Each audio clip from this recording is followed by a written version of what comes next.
গত কয়েকদিনের টানা বৃষ্টিতে ঘাটাল ব্লকের ঝুমি নদীতে জল বেড়েছে। ভেসে আসছে কচুরিপানা, আর এই কচুরিপানার চাপে 7টি বাঁশের সাঁকো ভেঙে ভেসে গিয়েছে। 4টি গ্রাম পঞ্চায়েতের 50টিরও বেশি গ্রাম যোগাযোগ বিচ্ছিন্ন হয়ে পড়েছে।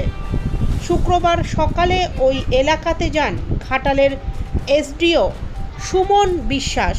তিনি বলেন, কতটা জল বাড়তে পারে এখনো ঝুমি নদীর? জল বাড়বে, আমরা প্রতিদিনই নজর রাখছি। প্রতিদিন সকালবেলা আমরা একটা ওয়াটার লেভেল পাই, আজকেও পেয়েছি। জল এখনও বিপদসীমার নিচে সব জায়গাতেই আছে, তবে যদি বাঁকুড়া পুরুলিয়াতে খুব বেশি পরিমাণে বৃষ্টি হয় তাহলে এইসব নদীগুলো জল বেড়ে যায়, ঝুমি শিলা এইসব নদীতে জল বেড়ে যায়। তো আমরা নজর রাখছি, এখনও বিপদের কোনো আশঙ্কা নেই। তবে সমস্যা যেটা হয় সেটা হচ্ছে ঝুমি নদী বা শিলাবতী নদীর উপরে অনেকগুলি বাঁশের সাঁকো তৈরি করা আছে, যেগুলি মানুষের লাইফ লাইন এপার ওপার হওয়ার জন্য। তো সেগুলি সব ভেঙে গেছে, এবং সেইগুলি ভাঙার জন্য এলাকার মানুষের দুর্ভোগ আছে, যেটা যে নৌকা করে পেরোতে হয় বছরের কয়েকটা মাস। পাশে একটা স্কুল আছে, এখানে মনসুর আলম হাই স্কুল, তার বেশিরভাগ ছাত্র এপার থেকে যায়। যারা এপার থেকে যায় তাদের পক্ষে এই সমস্যা হচ্ছে, এখন নৌকা করে পারাপার করতে হয়। ব্রিজটা হচ্ছে, ব্রিজটা এখনও সময় লাগবে, আশা করি এই বছর বা সামনের বছর হয়তো শেষ হবে, সামনের বছর শেষের দিকে। তো চেষ্টা করতে হবে ব্রিজটা তাড়াতাড়ি করার। এই ব্রিজটা তাড়াতাড়ি কমপ্লিট হয়ে গেলে, অ্যাপ্রোচ রোডগুলো কমপ্লিট হয়ে গেলে আমাদের এই পারাপারের ভোগান্তিটা কমবে। তবুও অনেক ছোটো ছোটো বাঁশের ব্রিজ সবাই বানায় বিভিন্ন নিজস্ব এলাকার জন্য, সেগুলি ভেঙে যাবে। সেগুলি ভেঙে প্রতিবারই ভেঙে যায়। এখন যেমন দেখতে পাচ্ছেন আপনারা, সমস্ত বাঁশের সাঁকোগুলি ভেঙে গেছে বা জলের তলায় তলিয়ে গেছে।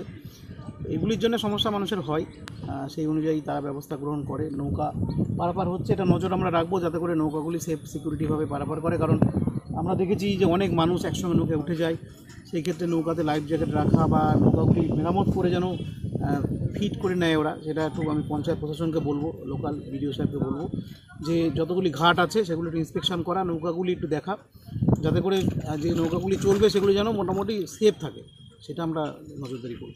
পাকা ব্রিজ তৈরির কাজ এখন তাহলে বন্ধ হয়েছে? পাকা ব্রিজ তৈরির কাজ চলছে, আপনারা দেখছেন যে একটা স্ল্যাব ঢালাই করা হচ্ছে, একটা স্ল্যাব বাকি আছে। এই স্ল্যাবটা ঢালাই তো এই বর্ষার জলে করা যাবে না, বর্ষার জলটা কমলে করা হবে। এবং এর পাশাপাশি অ্যাপ্রোচ রোডের কাজটা চলছে, নদীর ওপারে অ্যাপ্রোচ রোডের কাজ চলছে, এপারেও কাজ হবে। তার জন্য কিছুটা জমি জট আছে, সেটা আমরা কাটানোর চেষ্টা করছি সবাই মিলে। মনসুকা এলএন হাই স্কুলের পরীক্ষা বন্ধ করে দিয়েছে স্কুল কর্তৃপক্ষ। যোগাযোগের জন্য দেওয়া হয়েছে খেয়াতেই পারাপার করছেন মানুষজন। জানা গিয়েছে আরও 2টি খেয়া দেওয়া হবে। উল্লেখ্য, 2021 সালে ঝুমি নদীর ওপর ভগবতী সেতু তৈরির কাজ শুরু হলেও এখনও পর্যন্ত তা শেষ হয়নি।